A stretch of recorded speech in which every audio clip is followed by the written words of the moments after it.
Hello दोस्तों, physics विषय की इस क्लास में एक बार फिर से आप सभी का स्वागत है। और आज हम फिजिक्स में जो चैप्टर नंबर आपका फर्स्ट चल रहा था, वैद्युत आवेश तथा क्षेत्र, इसके हम लोग 2 लेक्चर प्रीवियस में पढ़ चुके हैं। ठीक है, अब हम लोग इस लेक्चर में इसके आगे हम लोग पढ़ेंगे। जैसे इससे प्रीवियस लेक्चर में हम लोग वैद्युत क्षेत्र के बारे में जान चुके हैं, वैद्युत क्षेत्र की तीव्रता के बारे में जान चुके हैं, किसी बिंदु आवेश के कारण वैद्युत क्षेत्र के बारे में हम लोग जान चुके हैं। ये काफी चीजें हम लोगों ने पढ़ी थी। किसी बिंदु पर वैद्युत क्षेत्र की तीव्रता की डायरेक्शन क्या होती है, किसी बिंदु पर परिणामी वैद्युत क्षेत्र कैसे निकालेंगे, उसकी दिशा कैसे हम लोग ज्ञात करेंगे, इन चीजों को हम लोग पढ़ चुके हैं। इस लेक्चर में हम लोग जैसे हमने पढ़ा था सबसे पहले वैद्युत क्षेत्र, तो उसमें एक टॉपिक था, जैसे हमने कहा था कि हम आपको अगले लेक्चर में बताएंगे थोड़ा डिटेल में वैद्युत बल रेखाओं के बारे में। वैसे इससे प्रीवियस लेक्चर हमने आपको बताया था कि वैद्युत बल रेखा क्या होता है। आज हम लोग उसके बारे में थोड़ा डिटेल में जानेंगे। तो अपनी हेडिंग है वैद्युत बल रेखाएं। हेडिंग है अपनी बेटा, आज के लेक्चर की पहली हेडिंग है वैद्युत बल रेखाएं। वैद्युत बल रेखाएं, ठीक है। वैद्युत बल रेखाएं क्या होती हैं हम लोग ये जानेंगे, ठीक है। तो इसकी हम आपको डेफिनेशन बोल दे रहे हैं, आप इसको लिख लीजिए, है ना। तो वैद्युत बल रेखा क्या है? वैद्युत बल रेखा वैद्युत क्षेत्र में खींचा गया काल्पनिक या निष्कोण वक्र होता है। निष्कोण वक्र को इंग्लिश में हम लोग स्मूथ कर्व बोलते हैं, जिस पर एक स्वतंत्र या पृथकृत, पृथकृत को इंग्लिश में आइसोलेटेड बोलते हैं, ठीक है, जिस पर एक स्वतंत्र व पृथकृत धन आवेश चलने के लिए स्वतंत्र होता है। और वैद्युत बल रेखा के किसी भी बिंदु पर खींची गई स्पर्श रेखा उस पर चलने वाले धन आवेश की दिशा को व्यक्त करता है। उम्मीद करते हैं आप इस बात को समझ गए होंगे। तो वैद्युत बल रेखाएं क्या है? वैद्युत बल रेखा वैद्युत क्षेत्र में खींचा गया वह काल्पनिक या निष्कोण वक्र होता है जिस पर एक स्वतंत्र व पृथकृत आवेश धन आवेश चलता है। वैद्युत बल रेखा के किसी भी बिंदु पर खींची गई स्पर्श रेखा उस बिंदु पर स्थित धन आवेश पर लगने वाले बल की दिशा को बताते हैं, ठीक है। ये हो गई इसकी डेफिनेशन। बेटा आप इसको लिखेंगे कैसे, तो आप स्क्रीन पर देखिए कैसे आप इसको लिखेंगे। ये देखिए आपके सामने ये दिया है, इसको आप थोड़ा और बड़ा कर लें।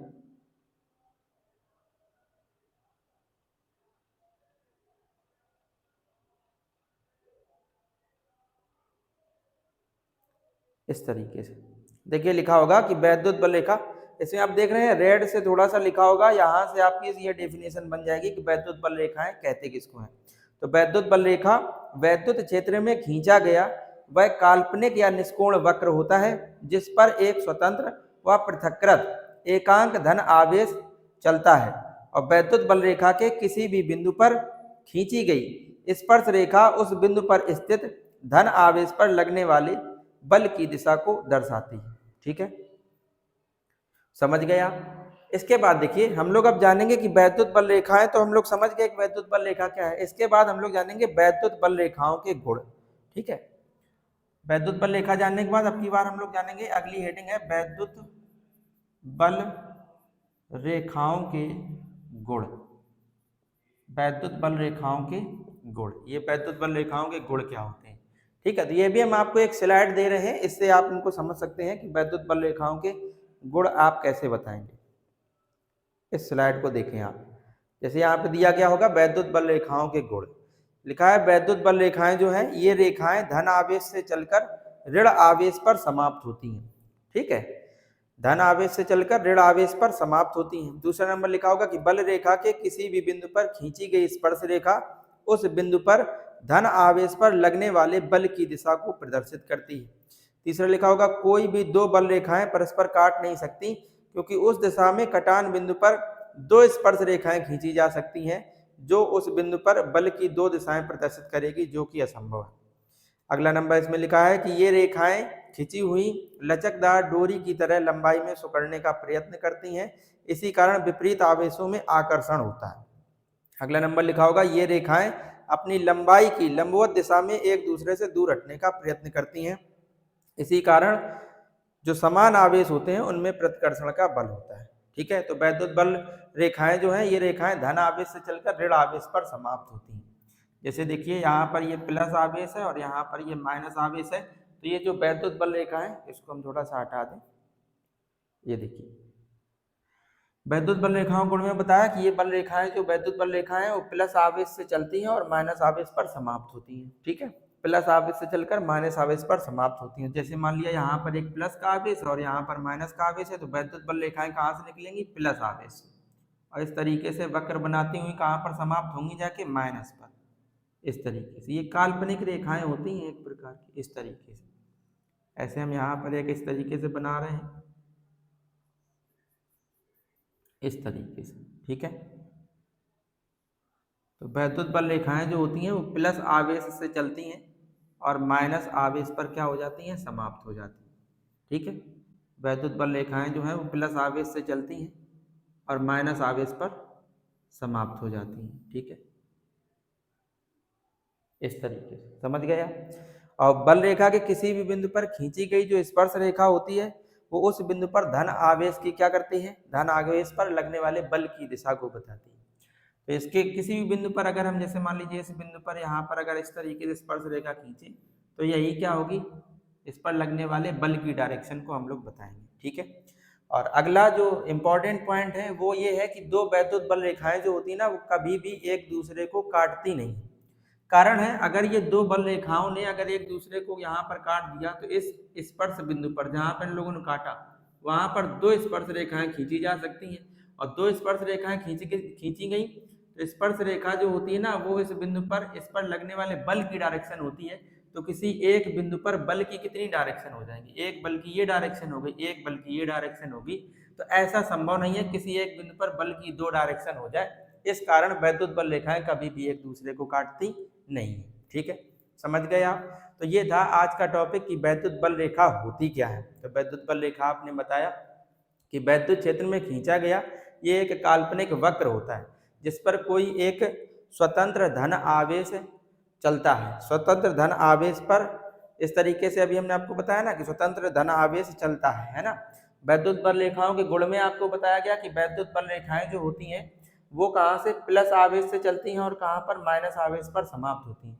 और बल रेखा के किसी भी बिंदु पर खींची गई स्पर्श रेखा उस बिंदु पर लगने वाले बल की डायरेक्शन को बताती है।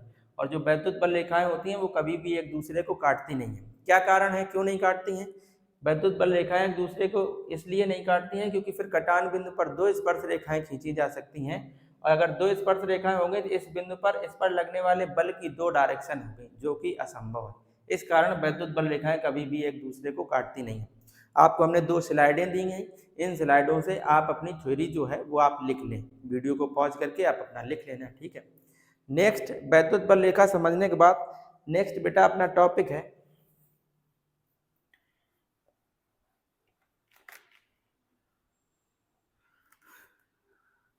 वैद्युत बल रेखाओं के बारे में जानने के बाद नेक्स्ट अपना टॉपिक है वैद्युत द्विध्रुव। यहाँ से बेटा आप बहुत ध्यान से समझेंगे। वैद्युत बल रेखाओं को केवल आप लिख लें और एक बार थोड़ा सा आप इसको रिकॉल कर लें, बाकी और कोई दिक्कत नहीं है, क्योंकि ये जो टॉपिक था वैद्युत बल रेखा ये बोर्ड में पूछा जाने वाला कोई भी टॉपिक नहीं है। केवल ये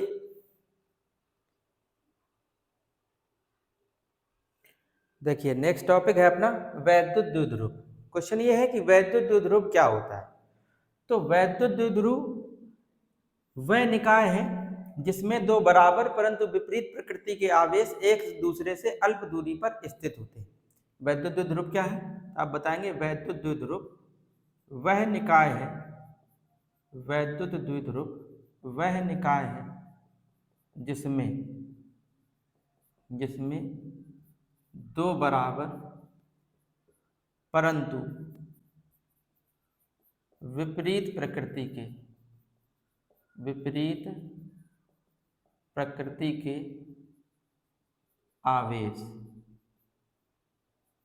दूसरे से अल्प दूरी पर स्थित होते हैं। तो कोई अगर आपसे पूछे कि वैद्युत द्विध्रुव क्या है तो आप इसकी डेफिनेशन क्या बताएंगे? कि वैद्युत द्विध्रुव वह निकाय है जिसमें दो बराबर परंतु विपरीत प्रकृति के आवेश एक दूसरे से अल्प दूरी पर स्थित होते हैं। ठीक है,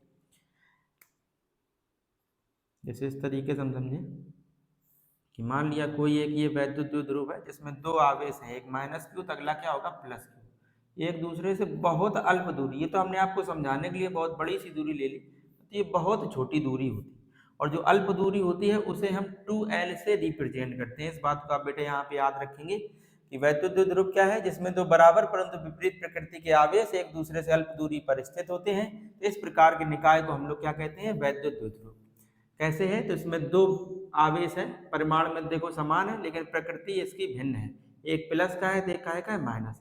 ये दोनों एक दूसरे से कैसी दूरी, अल्प दूरी 2L पर स्थित होंगे। तो इस प्रकार का ये जो निकाय, इस प्रकार का ये जो पूरा सिस्टम बना हुआ है, निकाय को इंग्लिश में हम लोग सिस्टम कहते हैं, तो ये जो सिस्टम बना हुआ है इसे ही हम लोग क्या कहेंगे, वैद्युत द्विध्रुव। ठीक है, उम्मीद करते हैं आप समझ गए होंगे। वैद्युत द्विध्रुव के बाद अगली अपनी हेडिंग है वैद्युत द्विध्रुव आघूर्ण। अगली हेडिंग है वैद्युत द्विध्रुव आघूर्ण। ठीक है, वैद्युत द्विध्रुव आघूर्ण क्या होता है हम लोग ये जानेंगे। तो वैद्युत द्विध्रुव आघूर्ण क्या है, तो इसकी आप डेफिनेशन यहाँ से बताएंगे वैद्युत द्विध्रुव से। वैद्युत द्विध्रुव में उपस्थित किसी एक आवेश का परिमाण, वैद्युत द्विध्रुव आघूर्ण की डेफिनेशन आप बताएंगे, वैद्युत द्विध्रुव में उपस्थित किसी एक आवेश का परिमाण।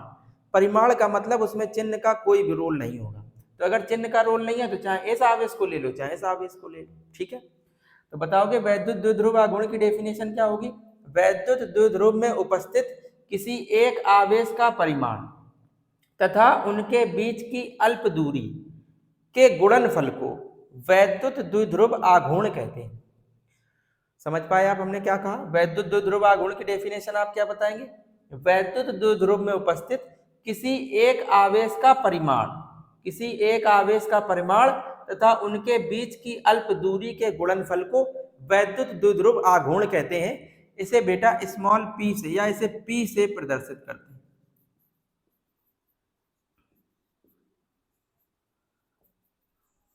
p से प्रदर्शित करते हैं। अगर हम लोग इसका फार्मूला समझे तो p बराबर क्या होगा, हम लोगों ने क्या बताया अभी कि वैद्युत द्विध्रुव आघूर्ण जो है ना वो वैद्युत द्विध्रुव में उपस्थित किसी एक आवेश का परिमाण, तो चाहे हम लोग ये आवेश ले लें चाहे ये ले लें, तो किसी एक आवेश का परिमाण तथा बीच की अल्प दूरी, बीच की अल्प दूरी कितनी थी 2L, इनके गुणनफल को हम लोग वैद्युत द्विध्रुव आघूर्ण कहते हैं। उम्मीद करते हैं आप समझ गए होंगे वैद्युत द्विध्रुव आघूर्ण क्या है। तो वैद्युत द्विध्रुव आघूर्ण में क्या है, वैद्युत द्विध्रुव में उपस्थित किसी एक आवेश का परिमाण तथा उनके बीच की अल्प दूरी के गुणनफल को वैद्युत द्विध्रुव आघूर्ण कहते हैं। इसे p से प्रदर्शित करते हैं। वैद्युत द्विध्रुव आघूर्ण का अगर हम लोग यहाँ से अब मात्रक समझे, p का मात्रक, तो इसका मात्रक क्या हो जाएगा, देखिए आवेश का मात्रक क्या होता है, इसका मात्रक हो जाएगा कूलाम, और इनटू में 2L ये क्या है दूरी है, तो मात्रक क्या हो जाएगा मीटर। तो इसका जो मात्रक होता है वो होता है कूलाम इनटू में मीटर। ठीक है, अच्छा एक बात आप नोट पॉइंट में और लिखेंगे कि जो वैद्युत द्विध्रुव आघूर्ण है वो एक सदिश राशि है। वैद्युत द्विध्रुव आघूर्ण जो है वो कैसी राशि है, सदिश राशि है। ठीक है, वैद्युत द्विध्रुव आघूर्ण एक सदिश राशि है। अगर ये सदिश राशि है तो फिर इसकी डायरेक्शन क्या होगी, जैसे वैद्युत द्विध्रुव जो होता है ना इस तरीके का होता है, इसमें एक माइनस का आवेश होता है और एक क्या होता है प्लस का आवेश। ठीक है, ये एक दूसरे से अल्प दूरी 2L पर उपस्थित होते हैं, तो इस प्रकार के निकाय को हम लोग वैद्युत द्विध्रुव कहते हैं। तो वैद्युत द्विध्रुव आघूर्ण की जो डायरेक्शन होता है वो वैद्युत द्विध्रुव की अक्ष के अनुदिश, ये वैद्युत द्विध्रुव का अक्ष है, तो वैद्युत द्विध्रुव की अक्ष के अनुदिश ऋण आवेश से धन आवेश की ओर होती है। इसकी डायरेक्शन कहाँ पर होती है, p की डायरेक्शन कहाँ पर होगी, ऋण आवेश से धन आवेश की ओर होती है। ठीक है, क्या बताओगे, वैद्युत द्विध्रुव आघूर्ण एक सदिश राशि है, इसकी डायरेक्शन वैद्युत द्विध्रुव की अक्ष के अनुदिश, इस अक्ष के अनुदिश ऋण आवेश से धन आवेश की ओर होती है। समझ गए आप। ठीक है, तो वैद्युत द्विध्रुव आघूर्ण आपने जाना। इससे पहले वैद्युत द्विध्रुव जाना क्या था, इससे पहले आपने वैद्युत बल रेखाओं के बारे में जाना कि वैद्युत बल रेखा क्या है, इनके गुण क्या होते हैं। इसके बाद हमने ये जाना। अब देखिए जैसे हमें इसकी विमा पता, अगर हमें इसका मात्रक पता है तो अगर हम लोग इसकी विमा निकालें तो बताइए इसकी विमा क्या हो जाएगी, बताइए। कूलाम की विमा हम लोग जानते हैं AT होती है ना, और मीटर की विमा L हो जाएगी, इसकी विमा क्या हो जाएगी LTA। इसकी जो विमा होती है LTA, या इसको अगर आप और अच्छा लिखना चाहें तो इसकी विमा हो जाएगी m की पावर 0 L T A, इस तरीके से।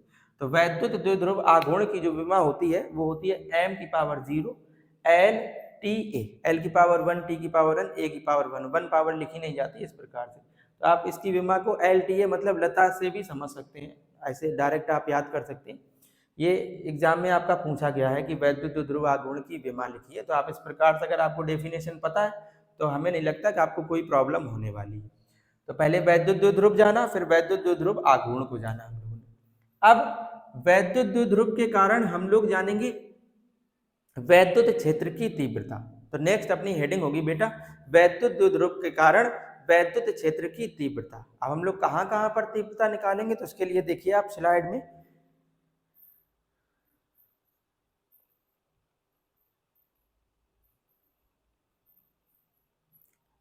नेक्स्ट अपनी हेडिंग होने वाली है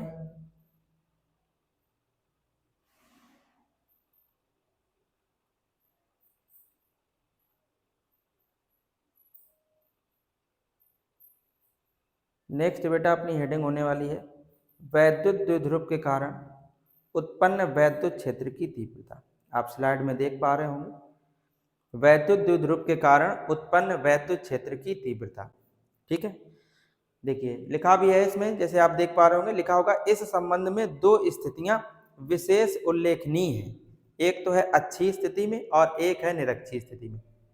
बेटा आप इसको बहुत अच्छे से समझना, क्योंकि इनमें से दोनों में या तो अच्छी स्थिति या निरक्षीय स्थिति में इन दोनों से एक ना एक डेरिवेशन बोर्ड एग्जाम में जरूर से पूछा जाता है और हर साल आता है, किसी ना किसी सेट में ये जरूर से रखा होता है, तो आप इसको बहुत ध्यान से समझेंगे। तो वैद्युत द्विध्रुव के कारण उत्पन्न वैद्युत क्षेत्र की तीव्रता को हम लोग समझ रहे हैं। वैद्युत द्विध्रुव के कारण उत्पन्न वैद्युत क्षेत्र की तीव्रता को हम लोग समझ रहे हैं। तो पहली हम लोग स्थिति समझेंगे अक्षीय अथवा अनुदैर्ध्य स्थिति। पहली स्थिति क्या है,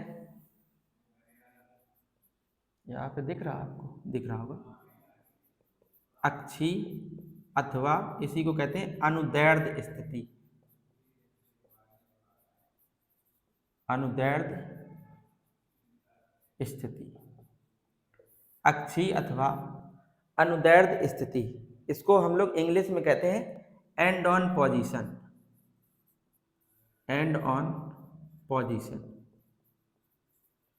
इसको कहते हैं एंड ऑन पोजीशन।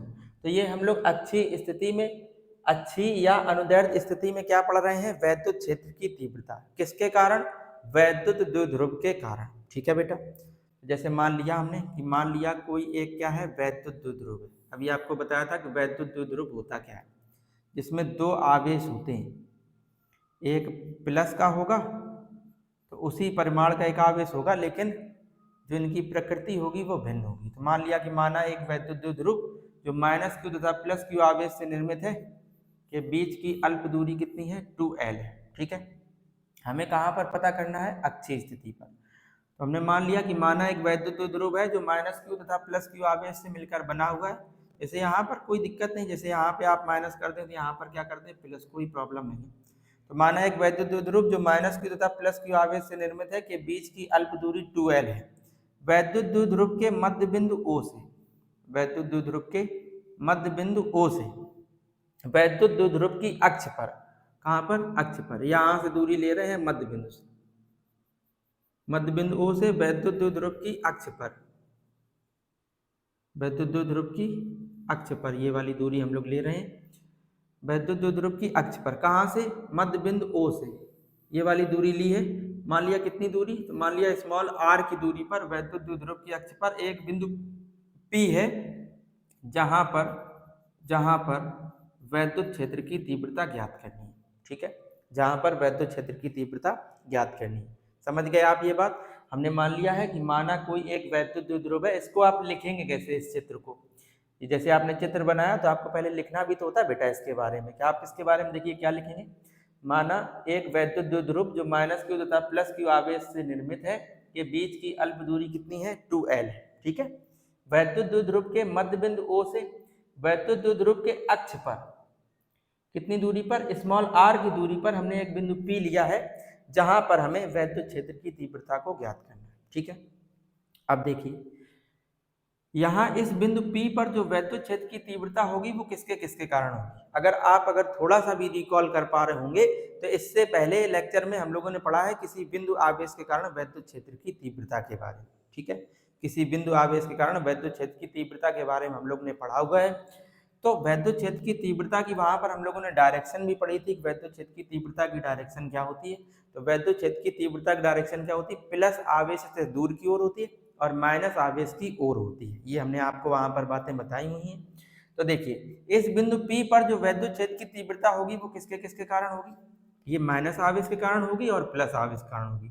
थोड़ी देर के लिए हम लोग मान ले रहे हैं कि इस माइनस आवेश के कारण जो तीव्रता है वो E1 है और जो प्लस आवेश के कारण है वो तीव्रता E2 है। तो इस बिंदु P पर E1 और E2 की डायरेक्शन अगर हम लोग देखें कहाँ पर होगी, तो E1 की डायरेक्शन अगर आपसे पूछे कि किधर की ओर होगी, तो आपको बताया गया है कि इस बिंदु P पर जो तीव्रता E1 की डायरेक्शन होगी वो माइनस आवेश कारण है, इसलिए माइनस आवेश कारण तीव्रता की जो डायरेक्शन होती है वो माइनस आवेश की ही ओर होती है। तो जो E1 की डायरेक्शन, अब देखो इस बिंदु P पर माइनस आवेश किधर की ओर है, इधर की ओर है, तो E1 की जो डायरेक्शन होगी वो बेटा इस तरीके से होगी, ठीक है। इस बिंदु P पर जो प्लस क्यू आवेश कारण तीव्रता जिसको हमने E2 माना है, इसकी डायरेक्शन कहाँ पर होगी, तो इसकी डायरेक्शन क्या होती है प्लस आवेश से दूर की ओर। तो प्लस आवेश ये है, इससे दूर की ओर E2 की डायरेक्शन हो जाएगी इस तरीके से।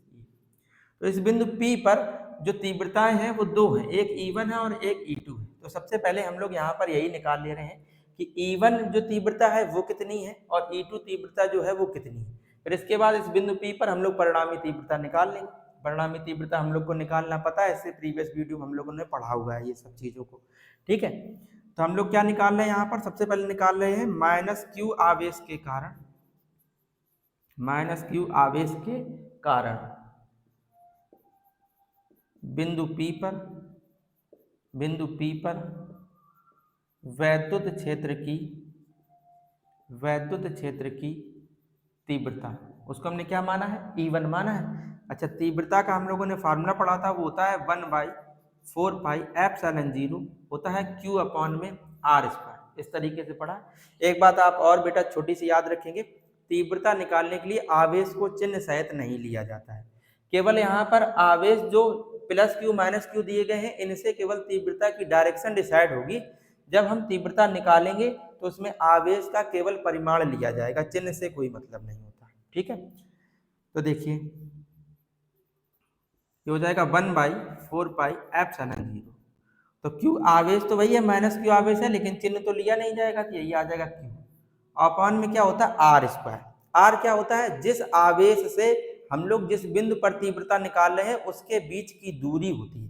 तो अगर हम बेटा आपसे कहें कि बताइए माइनस क्यू आवेश से बिंदु P तक की दूरी कितनी है, तो क्या आपको पता है, नहीं पता है आपको, क्योंकि देखिए यहाँ मध्य बिंदु O से इस बिंदु P की दूरी तो हमें पता है कि इस बिंदु P से ये जो मध्य बिंदु O है, यहाँ से यहाँ तक की दूरी बिंदु P तक की दूरी स्मॉल r है।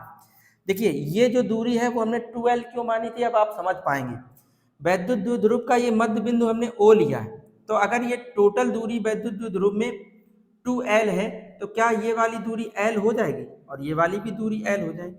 टोटल 2l थी, इसका मध्य बिंदु ये है कि ये वाली दूरी l और ये वाली भी दूरी l हो जाएगी। समझ पा रहे बेटा आपको। इसके बाद देखिए अगर हमें यहाँ से यहाँ तक की दूरी पता करनी हो, तो देखो माइनस क्यू आवेश से बिंदु O तक की दूरी कितनी है l और यहाँ से लेके बिंदु P तक की दूरी कितनी है r। तो क्या हम समझ गए कि माइनस क्यू आवेश से बिंदु P तक की दूरी क्या हो जाएगी, r प्लस l। ये यहाँ से यहाँ तक r और ये वाली l, तो ये वाली दूरी बेटा कितनी हो जाएगी, r प्लस l। r दूरी की जगह पर ये लिख दिया और इसका क्या था होल स्क्वायर, तो होल स्क्वायर लगा दिया। इसको बोल दिया इक्वेशन नंबर फर्स्ट। ये किसके कारण है, यह है माइनस क्यू आवेश के कारण। ऐसे ही बेटा हम लोग निकाल ले रहे हैं प्लस क्यू आवेश के कारण। तो प्लस क्यू आवेश के कारण वैद्युत, प्लस क्यू आवेश के कारण कहाँ पर, बिंदु P पर। प्लस क्यू आवेश के कारण बिंदु P पर वैद्युत क्षेत्र की तीव्रता, वैद्युत क्षेत्र की तीव्रता। देखिए वो क्या हो जाएगी, फार्मूला तो बेटा वही होता है ना, वो E2 फार्मूला क्या होगा 1/4 पाई एप्सिलॉन 0 Q अपॉन में होता है आर स्क्वायर, यही होता है। अब देखिए यहाँ पे समझते हैं, तो E2 बराबर क्या हो जाएगा, देखिए 1/4πε0। Q आवेश तो ठीक है।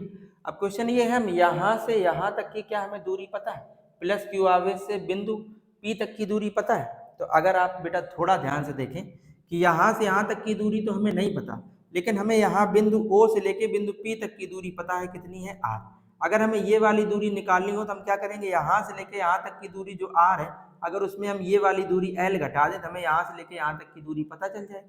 तो प्लस Q आवेश से बिंदु P तक की दूरी कैसे निकालेंगे, ये R दूरी में से ये इतनी दूरी हम लोग घटा देंगे, L दूरी।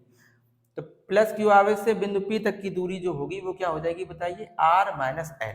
ठीक है, तो ये वाली दूरी कितनी हो जाएगी, यहाँ पे आपको दिख नहीं रहा होगा, इस स्लाइड को हम हटा दे रहे हैं कुछ देर के लिए। ठीक है, तो ये क्या हो जाएगा बताइए, E2 बराबर 1/4πε0 Q अपॉन क्या बन जाएगा, देखिए अभी आपको बताया कि दूरी क्या होगी, R माइनस L, इसका क्या हो जाएगा होल स्क्वायर। इसको बोल दे रहे हैं इक्वेशन नंबर 2। ठीक है बेटा, अब देखिए हमें इस बिंदु P पर E1 तीव्रता भी पता चल गई और E2 तीव्रता भी पता चल गई। हम लोग क्या निकालना चाह रहे थे, इस बिंदु P पर परिणामी तीव्रता। तो हम लोग लिखेंगे बिंदु P पर परिणामी तीव्रता, परिणामी तीव्रता। देखिए बिंदु P पर जो परिणामी तीव्रता है वो क्या होगी, वो E बराबर, अच्छा परिणामी तीव्रता बेटा कैसे निकलेगी, किसी एक बिंदु पर अगर दो तीव्रताएं विपरीत डायरेक्शन में हो तो उनकी तीव्रता जो है ना वो माइनस करके निकाली जाती है। अब क्वेश्चन ये बनेगा, माइनस करने का हमने आपको तरीका बताया था कि माइनस आप कैसे करेंगे, बड़ी वैल्यू से छोटी वैल्यू को आप माइनस करेंगे। तो अब क्वेश्चन ये है कि इसमें ये कैसे पता चले कि E1 बड़ा है कि E2 बड़ा है। तो उसके लिए हम लोग यहाँ पर देखेंगे कि देखिए E1 और E2 जो हम लोगों ने निकाला है तो उसमें ये Q अपॉन 4πε0, Q अपॉन 4πε0 ये चीजें तो सेम है, तो इससे तो नहीं पता चलेगा।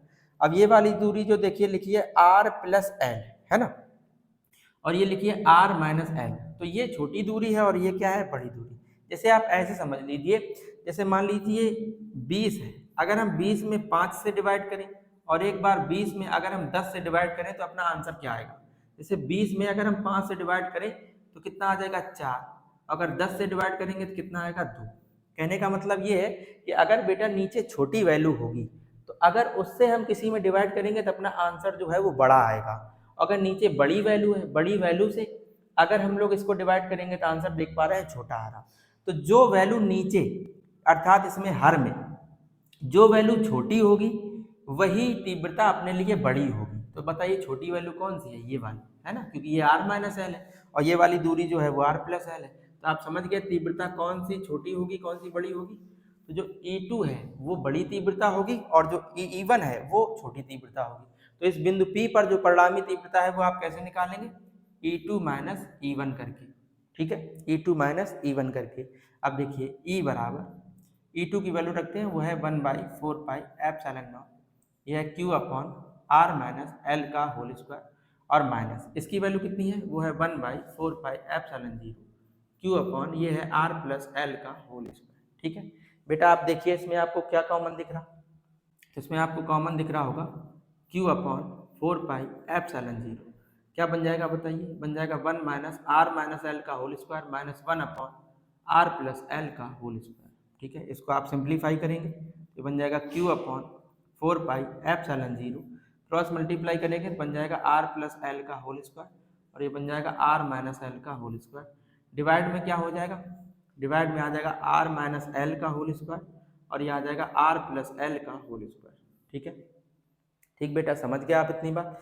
इसके बाद देखिए इसको थोड़ा सा और सिंप्लीफाई करेंगे तो ये बन जाएगा Q अपॉन 4πε0, इसको a प्लस बी के होल स्क्वायर से खोल दे रहे हैं तो ये आ जाएगा a square plus B square plus का 2ab तो 2rl, इसको खोल देंगे a माइनस बी के होल स्क्वायर से r square plus l square minus के 2rl, है ना, ये याद आएगा।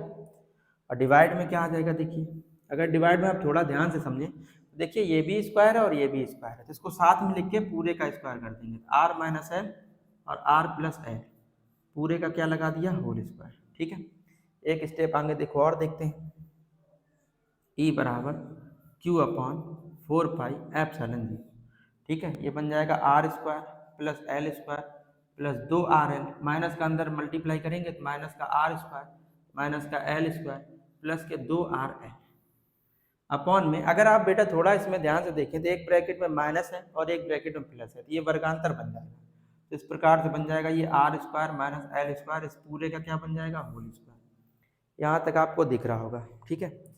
इधर आप चाहें बेटा तो इसका आप स्क्रीनशॉट ले लें, इसके बाद यहाँ तो पूरा हो नहीं पाएगा इसमें डेरिवेशन, तो कुछ हमें यहाँ पे इसको रफ करना पड़ेगा, ठीक है। तो आप इसका एक बार स्क्रीनशॉट ले लें, इसके बाद हम लोग आगे चलते हैं। देखिए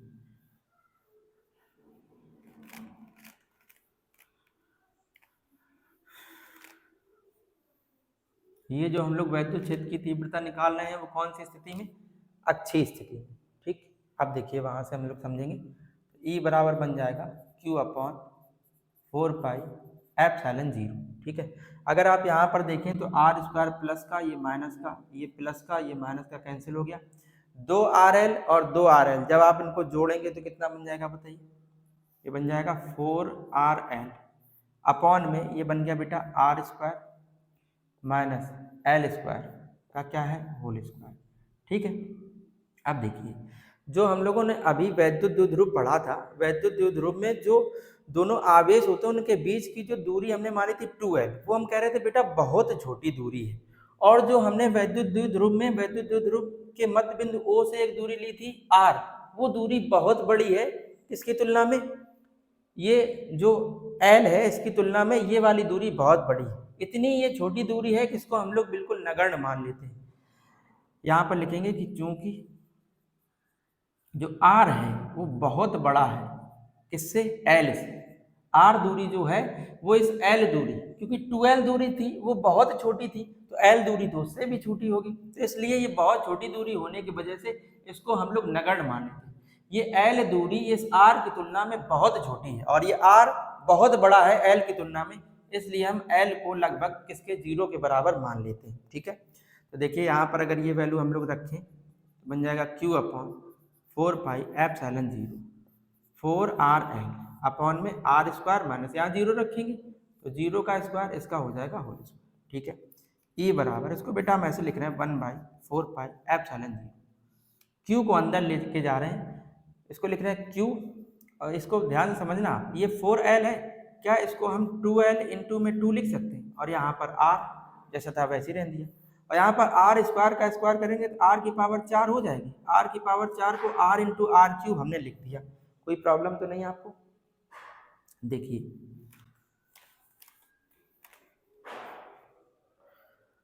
तो E बराबर यहाँ से क्या हो जाएगा, देखिए 1/4πε0, ये देखिए क्या है Q और ये क्या लिखा 2L, इतने को अभी आपने थोड़ी देर पहले पढ़ा था, जिसको हम लोग कह रहे थे वैद्युत द्विध्रुव आघूर्ण, कह रहे थे वैद्युत द्विध्रुव आघूर्ण में क्या होता था, वैद्युत द्विध्रुव में उपस्थित किसी एक आवेश का परिमाण तथा दोनों के बीच की अल्प दूरी, दोनों आवेशों के बीच की अल्प दूरी के गुणनफल को हम लोग वैद्युत द्विध्रुव आघूर्ण कह रहे थे। तो यही तो लिखा है बेटा, ये आवेश है और ये बीच की दूरी 2L है, तो इन दोनों के गुणनफल को बताइए हम लोग क्या कहेंगे, इसको हम लोग कहेंगे P। और देखिए एक R से ये वाला R कैंसिल हो जाएगा, ये बचा 2 और यहाँ पे आ जाएगा P, 2P अपॉन में ये बन जाएगा R³। बेटा अपनी तीव्रता क्या आ गई 1/4πε0 2P अपॉन में R³। यहाँ पर R क्या है, जो हमने दूरी ली थी वो है, और ये P क्या है, P है वैद्युत द्विध्रुव आघूर्ण। तीव्रता है तो बेटा बताइए मात्रक क्या होगा, मात्रक भाई होगा न्यूटन प्रति कूलम, ठीक है। ये हो गया, ये तीव्रता तब है जब वैद्युत द्विध्रुव अपना जो है ना वो निर्वात या वायु में रखा हुआ है। मान लीजिए नोट पॉइंट में ऐसे, नोट में यदि वैद्युत द्विध्रुव किसी ऐसे माध्यम में रखा हो जिसका परावैद्युतांक के हो, माध्यम का परावैद्युतांक,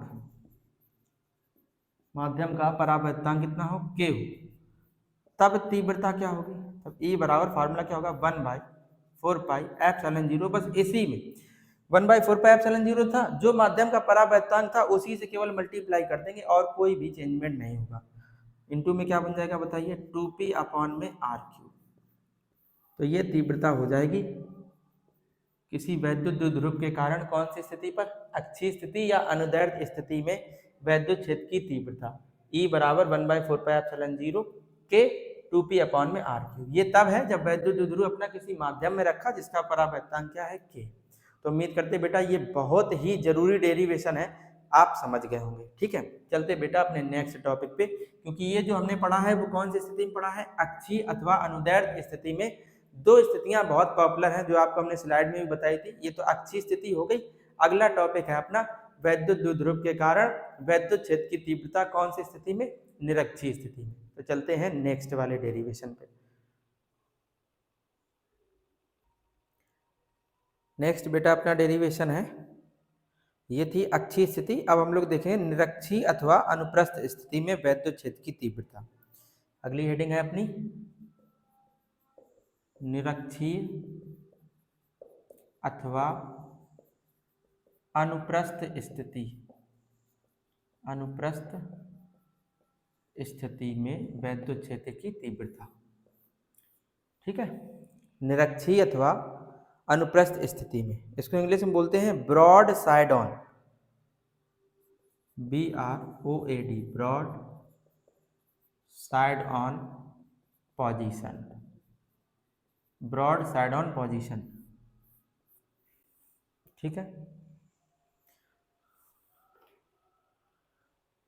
देखिए ये कैसे करेंगे, तो इसमें देखते हैं। तो वही है, हम लोग ये जो वैद्युत क्षेत्र की तीव्रता निकाल रहे हो किसके कारण, वैद्युत द्विध्रुव के कारण, इलेक्ट्रिक डाइपोल के कारण, है ना। तो देखिए हमने मान लिया कि माना कोई एक वैद्युत द्विध्रुव है जो -q तथा +q आवेश से निर्मित है, के बीच की अल्प दूरी कितनी है, 2l है। ठीक है, हम चित्र बनाने के साथ साथ बेटा यहाँ पर बोलते जाते हैं कि आपको लिखना कैसे है। ठीक है, तो मान लिया कि माना एक वैद्युत द्विध्रुव है जो -q तथा +q आवेश से निर्मित है, के बीच की अल्प दूरी 2l है। वैद्युत द्विध्रुव के मध्य बिंदु O से, वैद्युत द्विध्रुव के मध्य बिंदु O से वैद्युत द्विध्रुव की निरक्ष पर, अक्ष ये होगी बेटा, तो निरक्ष इसका ये इस तरीके से, वैद्युत द्विध्रुव की निरक्ष पर मान लिया कितनी दूरी पर, स्मॉल r की दूरी पर। यहाँ पर मान लिया कोई एक बिंदु P है, फिर से जहाँ पर वैद्युत क्षेत्र की तीव्रता ज्ञात करनी। ठीक है, क्या माना है कि मान लिया है कि माना कोई एक वैद्युत द्विध्रुव है जो -q तथा +q आवेश से निर्मित है, के बीच की अल्प दूरी 2l है। वैद्युत द्विध्रुव के मध्य बिंदु O से वैद्युत द्विध्रुव की निरक्ष पर स्मॉल r की दूरी पर एक बिंदु P है जहां पर वैद्युत क्षेत्र की तीव्रता ज्ञात करनी।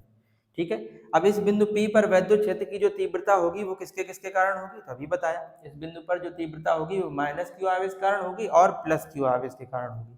जैसे अगर हम कुछ देर के लिए मान लें कि -q आवेश के कारण जो तीव्रता है वो E1 है और +q आवेश के कारण जो तीव्रता है वो E2 है, तो E1 और E2 की केवल हम यहाँ पर डायरेक्शन देखें कि E1 और E2 की डायरेक्शन क्या होगी। अच्छा देखिए, अगर हमें यहाँ से यहाँ पर तीव्रता पता करनी कितनी होगी, तो सबसे पहले बेटा हमें यहाँ से यहाँ तक की दूरी पता होनी चाहिए। ये वाली दूरी अभी तो हम लोग को नहीं पता थी, ये वाली दूरी निकालनी पड़ेगी और तीव्रता निकालना है तो इस वजह से बेटा यहाँ से भी तो दूरी हमें पता होनी चाहिए, है ना। तो ये दोनों दूरियां पता होनी चाहिए। अब देखिए ये वैद्युत द्विध्रुव जो है ना, इनके बीच की जो दूरी है, दोनों आवेशों के बीच की दूरी 2l है। ये मध्य बिंदु है, इसका मतलब ये वाली दूरी l होगी और ये वाली भी दूरी कितनी होगी, l होगी। तो अगर आप देखें तो ये आपका एक समकोण त्रिभुज बनता आपको नजर आ रहा होगा, ये वाला इस तरीके से। तो समकोण त्रिभुज में अगर आप देखो तो ये कर्ण है कि नहीं, 90 के सामने वाली भुजा कर्ण होती। तो इसकी अगर आप ये वाली दूरी निकाल लें तो आपकी बात बन जाएगी कि -q आवेश से बिंदु P तक की दूरी हमें पता हो जाएगी, ऐसे +q आवेश से बिंदु P तक की दूरी पता हो जाएगी, तो तीव्रता निकालना बहुत आसान हो जाएगा। तो यहाँ से अगर आप देखें कर्ण है, ये पाइथागोरस प्रमेय में आपने पढ़ा था, कर्ण का स्क्वायर बराबर लंब का स्क्वायर और प्लस ये आधार का स्क्वायर होगा। तो अगर कर्ण बराबर आप समझे तो क्या होता है, √ लंब का स्क्वायर और प्लस आधार का स्क्वायर। तो लंब यहाँ पर कितना है r, हो जाएगा √ में r² और प्लस में l²। बेटा ये वाली जो दूरी है -q आवेश से बिंदु P तक की दूरी वो हो जाएगी √ में r² प्लस l²। उसी प्रकार से ये वाली भी दूरी सेम ही होगी, ये r है ये l है, ये वाली जो दूरी है वो भी होगी √ में r² प्लस का l²।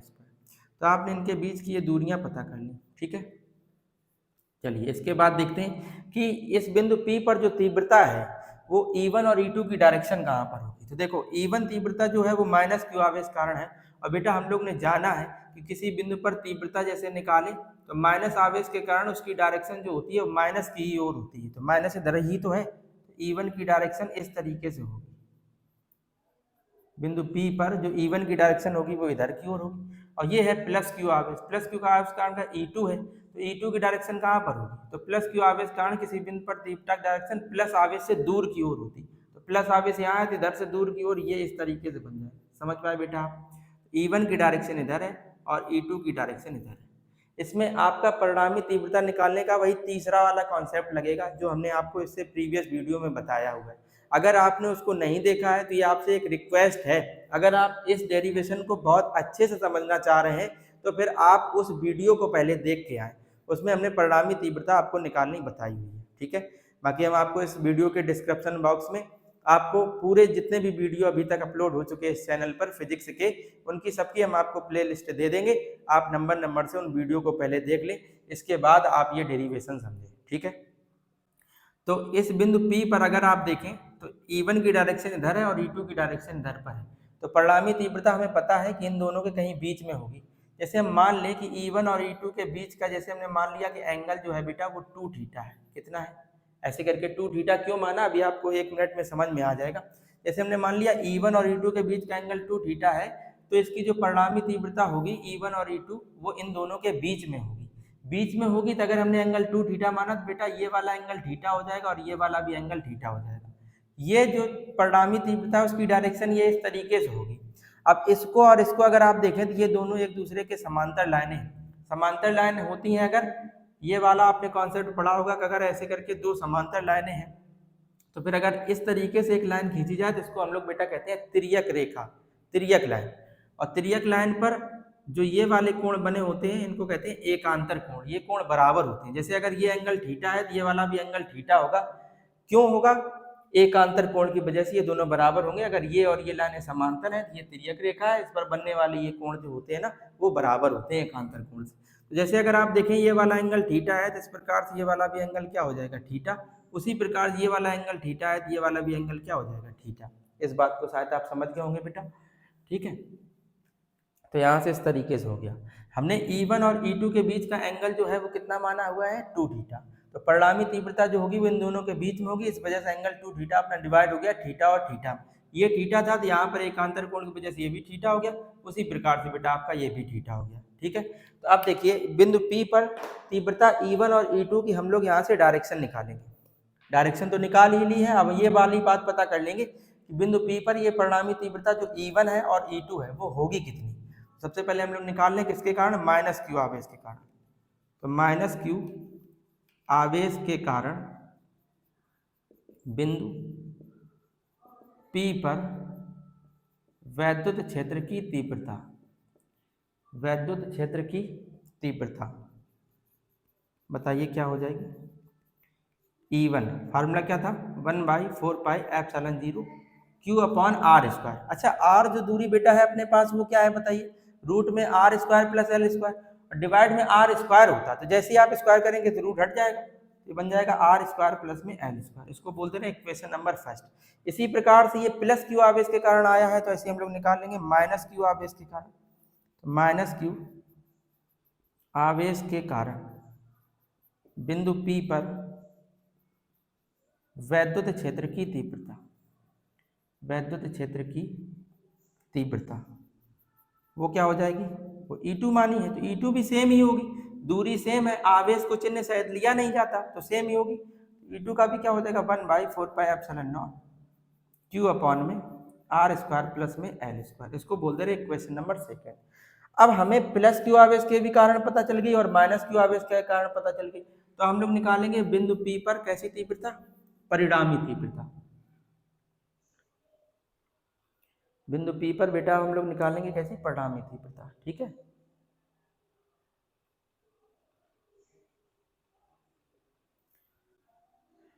बिंदु P पर परिणामी तीव्रता। परिणामी तीव्रता आपको निकालना बताया गया है कि जब दो तीव्रताएं एक दूसरे से किसी एंगल पर होती हैं तो परिणामी तीव्रता निकालने का आपको फार्मूला बताया था, E = √E1² + E2² + 2E1E2 cos theta. जहाँ पर ये जो थीटा था वो E1 और E2 के बीच का एंगल हुआ करता था। आज अपने पास E1 और E2 के बीच का एंगल कितना है, ये आप याद रखेंगे, कितना माना था, 2 थीटा। E1 और E2 के बीच का एंगल जो है वो 2 थीटा होगा। यहाँ से आप एक छोटी बात और समझ सकते हैं कि जैसे E1 और E2 दोनों मान एक जैसी है, तो यहाँ पे हम कुछ देर के लिए मान ले रहे हैं, क्योंकि इसमें रखेंगे तो वैल्यू बड़ी हो जाएंगी, तो ऐसे हमने मान लिया कि मान E1 बराबर E2 बराबर, इसकी वैल्यू कितनी आई थी, 1/4πε0, यह आया था Q/r² प्लस L²। ठीक है, ये आया था, जिसको हम लोग कुछ देर के लिए इस तरीके से मान ले रहे कि ये पूरी वैल्यू x है, क्योंकि इसमें हम रखेंगे ना वैल्यू तो ये बड़ी सी वैल्यू आ जाएगी, इसलिए इसको हमने कुछ देर के लिए ऐसे मान लिया कि E1 और E2 जो है ना वो किसके बराबर है, x के बराबर। यहाँ पर रख रहे हैं E1 को हमने x माना, स्क्वायर करेंगे बेटा तो क्या आ जाएगा x², इसका भी स्क्वायर करेंगे तो x² प्लस 2, E1 का मान x, E2 का मान x, तो x और x² बन जाएगा। अब cos थीटा के प्लेस पर हमें पता है कि एंगल जो है E1 और E2 का वो कितना है, E1 और E2 के बीच में एंगल है 2 थीटा। तो देखिए x² और x² मिलके क्या बन जाएगा बताइए, वो बन जाएगा x² 2x² और प्लस में आ जाएगा 2x² cos 2 थीटा। यहाँ पे बेटा आप 2x² कॉमन कर सकते हैं, तो ये बन जाएगा 1 प्लस cos 2 थीटा। यहाँ पे cos 2 थीटा का आप ऐसा फार्मूला यूज करें जिससे ये 1 कैंसिल हो जाए, ये बन जाएगा रूट में 2x² 1 प्लस cos 2 थीटा का फार्मूला होता है 2 cos² थीटा माइनस का 1, यहाँ से 1 से 1 आपका कैंसिल हो जाएगा। इसका जब आप मल्टीप्लाई करेंगे 2 का 2 में करेंगे तो आ जाएगा 4x² cos² थीटा। समझ पा रहे होंगे बेटा आप, 4x² cos² थीटा, इनको जब आप रूट से बाहर निकालेंगे 4 से कितना बाहर निकलेगा 2, x² से कितना बाहर निकलेगा x, और cos² थीटा से कितना बाहर निकलेगा cos थीटा। ठीक है, अब देखिए यहाँ पे हम सब लोग मान रख देंगे, तो e बराबर 2, x का मान बेटा क्या माना था, ये माना था इस तरीके से, तो इसी मान को रख देंगे, तो x के प्लेस पर क्या रखेंगे 1/4πε0 Q/में r² प्लस का L²। अब क्वेश्चन है cos थीटा का मान क्या होगा, तो cos थीटा का मान हम लोग किसी भी त्रिभुज से निकालेंगे। जैसे इस वाले त्रिभुज की हम लोग बात करें, ये एंगल थीटा है, तो अगर हम लोग cos थीटा की बात करें तो cos थीटा बराबर क्या होता है, इस तरीके से आप लोग पढ़े थे कक्षा 10 में त्रिकोणमिति में, यहाँ पर cos होता है, cos थीटा बराबर होता है आधार बटे कर्ण। तो अगर आप इसमें देखें तो आधार L होगा और कर्ण का मान क्या होगा, रूट में r² प्लस में L²। तो cos थीटा का मान क्या हो जाएगा, इस त्रिभुज में अगर आप देखें तो आधार ये और कर्ण ये, तो cos थीटा बराबर क्या होता है आधार बटे में कर्ण, आधार कितना L डिवाइड में कर्ण कितना r² प्लस L²।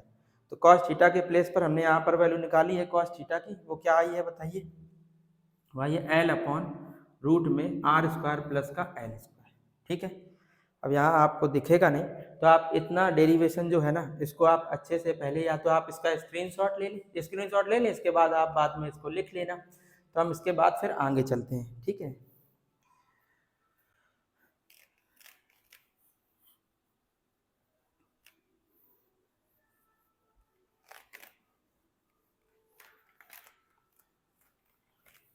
देखिए अपने पास वैल्यू बनी है E बराबर, इसको देखिए कैसे आप लोग लिख सकते हैं, इसको इस तरीके से लिख रहे हैं 1/4πε0, ये 2 और Q और L ये जो लिखा है ना इसको हम लोग साथ में ही लिख रहे हैं, Q इंटू में 2L अपॉन में, अब इसको अगर आप बेटा देखें ये r² प्लस L² इसकी पावर कुछ नहीं तो 1 है, और ये रूट में है तो रूट का मतलब होता है पावर 1/2।